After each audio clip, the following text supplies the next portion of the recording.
rumah yang lebih indah untuk kita sholat kecuali kita sholat di masjid.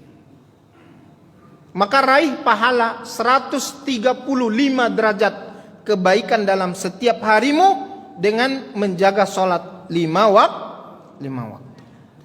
Sholat subuh lagi, Nabi SAW bersabda, Inna asqalas sholati alal munafiqina sholatul isya'i wa sholatul fajr.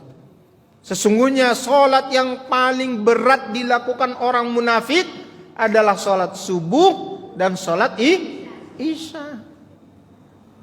Makanya kemarin saya katakan tuh ketua, kalau kita mau mendudukkan pemimpin di tahun 2024 ini, apakah dia presiden, wakil presiden, atau anggota legislatif, pastikan yang kita pilih itu sholat subuh dan isyanya di masjid.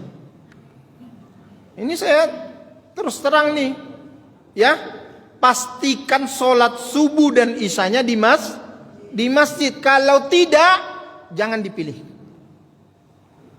Kenapa? Karena di hatinya pasti ada sifat munafik. Nabi yang mengatakan begitu.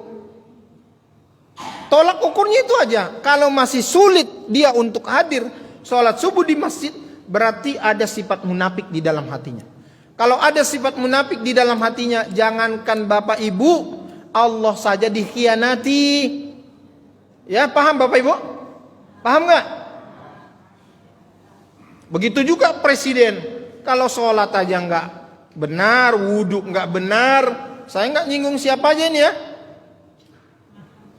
Kemudian baca Quran juga nggak pernah kita dengarkan, salawat entah apa-apa dan lain sebagainya. Cukup tuh jadi tolak ukur bagi kita.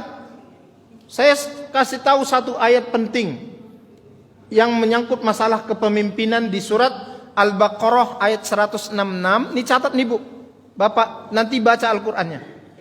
Al-Baqarah 166 167. Allah Subhanahu wa taala berfirman, A'udzubillahi minasyaitonirrajim.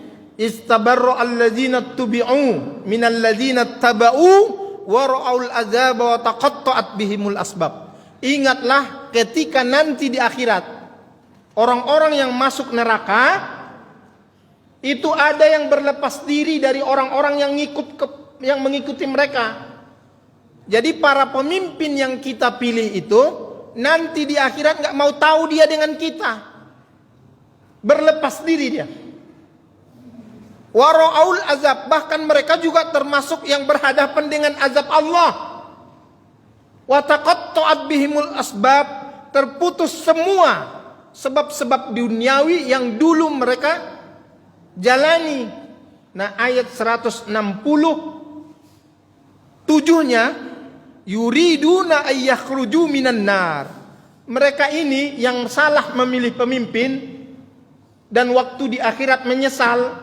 Mereka minta tolong sama pemimpin yang dipilihnya waktu di dunia supaya mereka itu dipindah dari neraka ke surga.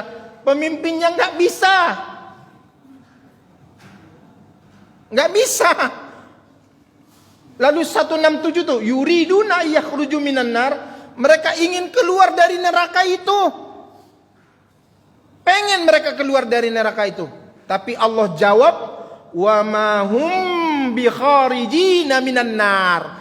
Karena salah memilih pemimpin, salah mengikuti pemimpin, mereka tidak akan keluar dari neraka.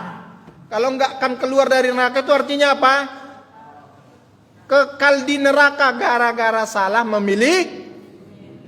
Walhum adzabum muqim, bagi mereka itu azab yang ditegakkan oleh Allah Subhanahu wa taala. Ini hati-hati nih. Ini ayat Al-Qur'an yang saya sampaikan ini.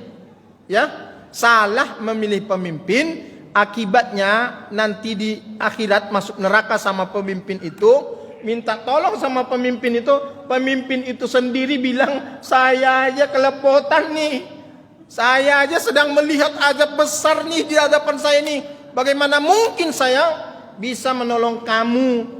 Maka mereka terus berharap keluar dari neraka, tapi Allah katakan, wa ma hum bi kharijina minan nar. Mereka tidak akan keluar dari neraka itu, walahum adzabum muqim. Mereka akan ditegakkan azab yang berat untuk mereka hadapi. Jadi Bapak Ibu, saya bukan orang partai politik. Tapi saya punya keprihatinan terhadap negeri ini, terhadap kota ini. Jangan sampai apa yang terjadi di Siak. Siak itu adalah bumi Melayu. In majority, mayoritas masyarakatnya adalah Muslim. Begitu juga Meranti nih, Ustadz Mizan nih, orang Meranti punya tugas berat tuh. Begitu juga Bengkalis. Coba 30 sekian anggota dewan, 10-nya orang Kristen. Coba bayangkan. Coba bayangkan itu. Itu berarti 10 dari 30 itu berapa persen, Pak? 35% lebih itu. Sementara penduduknya hanya di bawah 10% Kristen. Berarti ada suplai suara dari orang Islam yang bodoh. Saya bilang bodoh nih. Munafik. Saya berani bilang munafik ini karena Allah yang mengatakan munafik. Di surat An-Nisa. Bahkan surat An-Nisa 135 atau 136 tuh.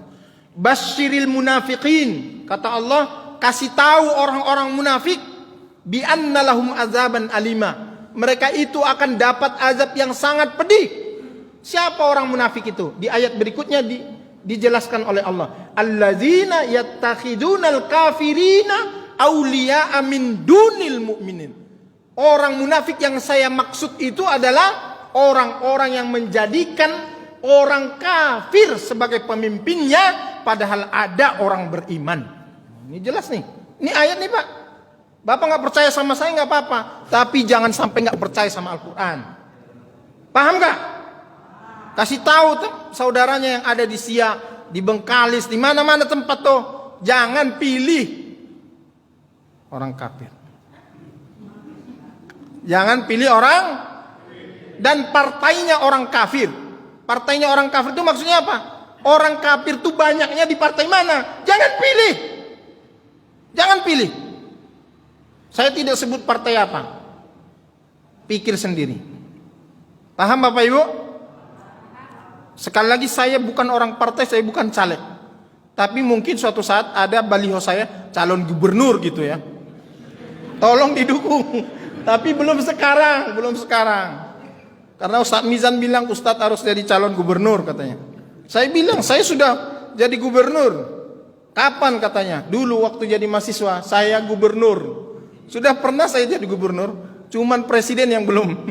Bupati saya sudah pernah. Ketua HMJ. Bupati namanya Pak. Sudah pernah saya nih. Gini-gini saya bupati nih. Kemudian gubernur. Sudah pernah saya. Presiden ini memang belum pernah. Ada yang suruh jadilah presiden Ustadz katanya.